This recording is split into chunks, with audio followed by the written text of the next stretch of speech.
So, Akame Ga Kill, chapter 62. Tuna sandwich. A tomato.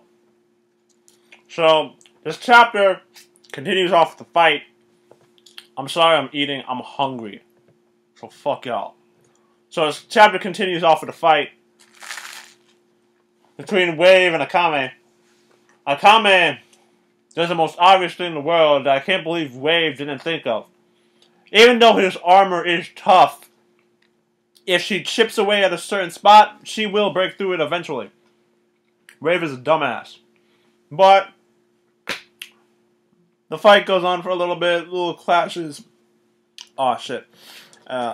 And eventually he calms down enough that she can talk to Akame can talk to him.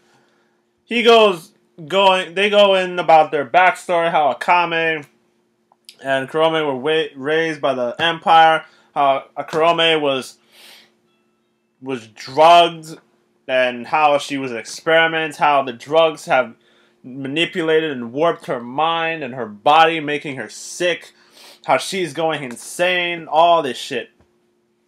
And furthermore, how there's this thing, the God Hot Springs, I think it's called in the translation I read, that's what it's called. Apparently, there are documented events where people who would die in like less than a year have gone to this hot spring and come back. Whether this is like one of those things that the Emperor used to make Tegu, if it's like that, that's awesome.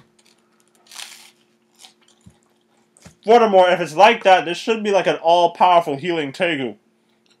I've not seen one like that. All Tegu so far have been pretty deadly. With exceptions like Gaia Foundation. That shit was just for camouflage, but anyway. Well, camouflage and transformations. Then we go in to how Wave is so confused. Wave really shouldn't be in the Empire. One, he's blind to the Empire's bullshit. Akame goes into talking about how he wants to... Apparently, we know about this. He wants to change the Empire from the inside out because he knows it's corrupt. He doesn't know how corrupt, though. He doesn't know that they've been manipulating the people. He doesn't know that they've been executing and humiliating their populace. He doesn't know about this shit. Akame tells him, and he gets a little surprised. I'm like, what the fuck?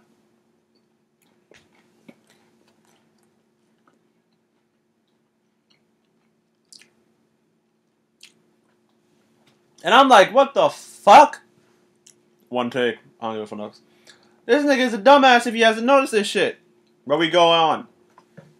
Go on to how Akame knows that Kurome won't betray the Empire because she feels like that would be betraying her friends and like the only home she's ever known.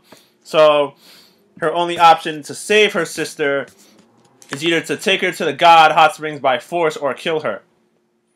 And by the end of the chapter, when Wave gets back to Kurome, she basically feels the same way. Whether she dies by Akame or Akame gets killed by her, they will be together forever, and that's how she wants it. Hey, what can you do?